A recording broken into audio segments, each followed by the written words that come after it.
I didn't actually shoot that footage. My good friend Trevor Frost did. It was sort of a home movie for us, and there were a few technical glitches.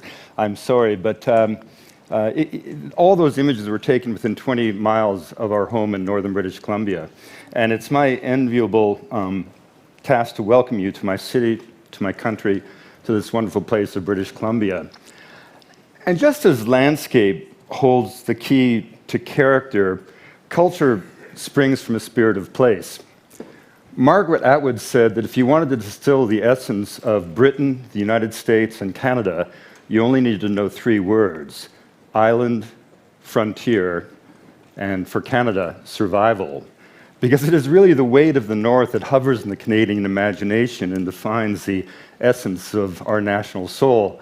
And that's why the most perfect expression of our muted patriotism is a line of verse from a poet, Gilles Vigneault, who wrote, "Mon pays n'est pas un pays, c'est l'hiver."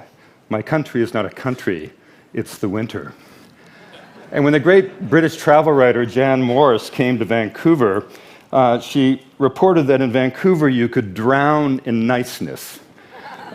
And what had happened is she'd bumped into somebody in the street who had suddenly turned around and said to her, "I'm sorry." But what Jan didn't understand is that the phrase in Canada, "I'm sorry," is not an apology. It's a mantra. And it's actually a way of saying, look, you and I live in this impossible country where for much of our history we had more lakes than people, where you could turn the continental United States on its side, plunk it into Canada, and still have 1,500 miles of country running away to the poles. And you didn't want to hit me. I certainly didn't want to be hit by you. We live in a civil society. I need you as much as you need me, and so I'm sorry.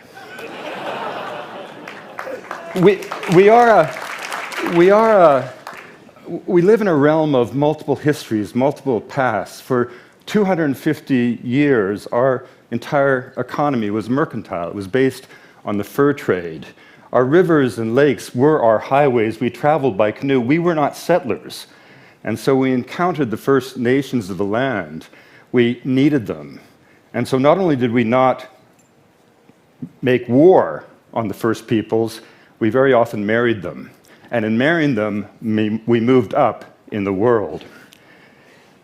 So we live as Canadians on the edge of the wild. When you look across this harbor, you'll see mountains. Well, those mountains have streams where salmon spawn and bears come out of the hills to feast upon them.